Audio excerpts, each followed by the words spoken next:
unhealthy narratives while promoting healthy ones. Undoing unhealthy narratives starts with naming the child's emotions, then naming the narratives itself. Unhealthy narratives often involve parental actions. Undoing the narrative includes a relationship repair.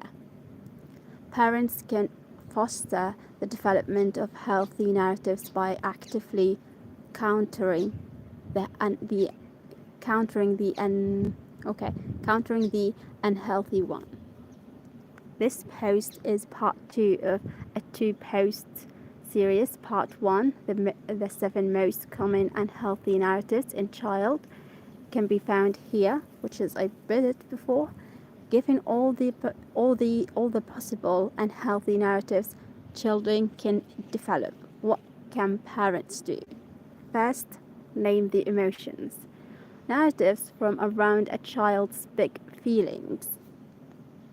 Let's say a child is terrified to get a shot at the doctor's office and will construct a narrative that doctors are harmful. When the parent brings these feelings into the open into the open where the child can process them, it's less likely the child will develop an inaccurate narrative. How then do you name emotions? It depends on your child's age.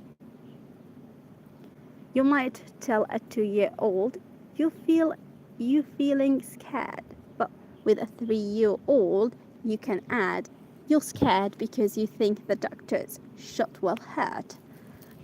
As your child gets older, you can include where the feelings come from. For example, with a 5-year-old, you could say, you say you hate me because I'm letting the doctor give you a shot. Okay, I get that. But I think you are also super scared of the shot and hating that you don't get any say in this. Then name the narratives. By first attending to your child's feelings, you're enabling them to engage their thinking, which is what you're doing when you name the narrative. Ultimately, you're helping your child see that the narrative doesn't make sense. To formulate what the narrative might be, pay attention to your child's behavior and use your intuition. In the example above, various narratives could form. Doctors hurt me rather than help. My parent is on the doctor's side, not mine. I can't trust the people who are supposed to be. With a preschooler, you might say, no shots hurt, but doctors are here to help, and I am too. Or, I know shots hurt, but I'm making sure you're safe. For the 5-year-old, you can be more explicit. You said you hate me, and I think you felt I was on the doctor's side, not yours. But I'm always on your side. I'm always keeping you safe, even when it doesn't feel like it. Notice here that the parent names the child's emotionally paced and unhealthy narrative, then offers a more accurate and healthy narrative. Repairing things.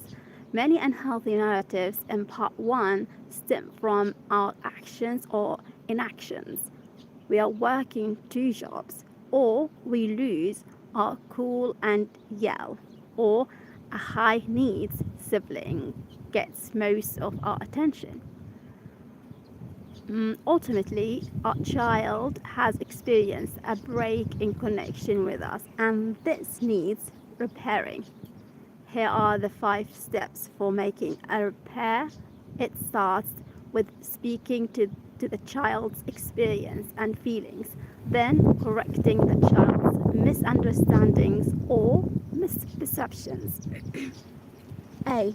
Describe what happened from your child's perspective.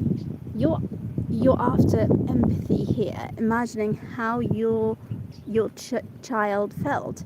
To the child whose high needs sibling gets much of your attention, you could say, when I cut out of book time last night to manage your brother, I know it felt unfair, like he was more important than reading with you. Listen and validate your child's feelings. Invite your child to share the feelings with you.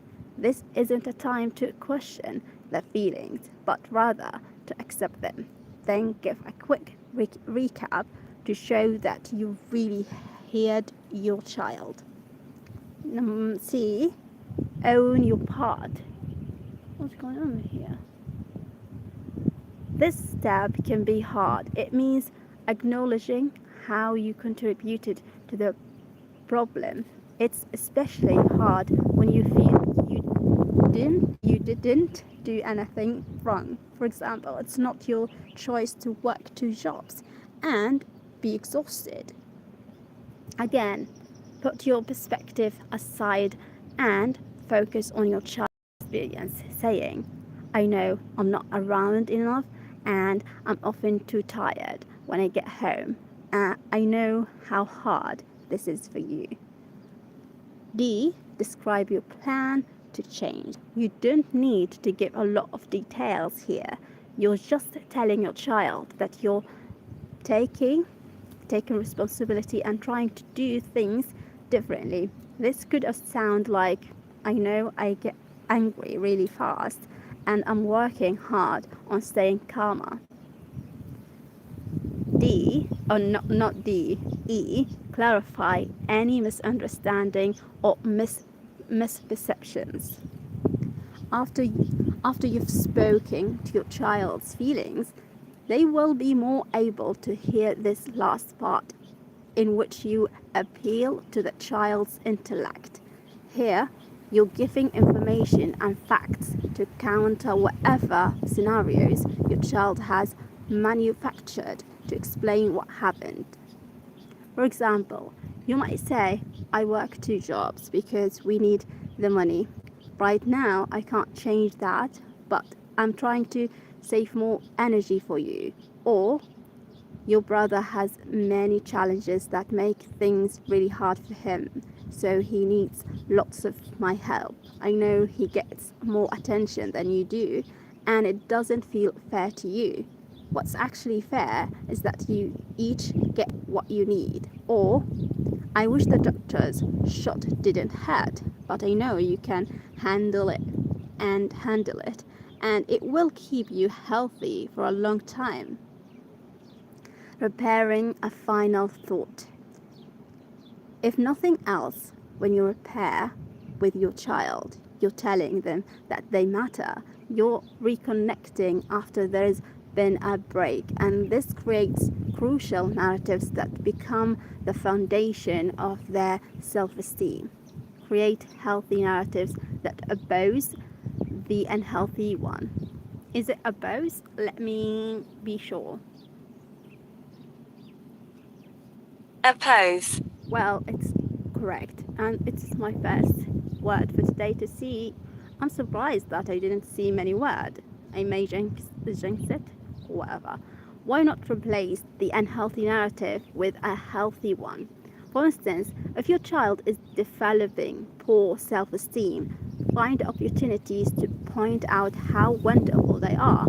You'll need to provide convincing evidence to back this up. It doesn't have to be ground-shifting behavior, just little things like clearing their plate when you ask them to, that demonstrate how great they are.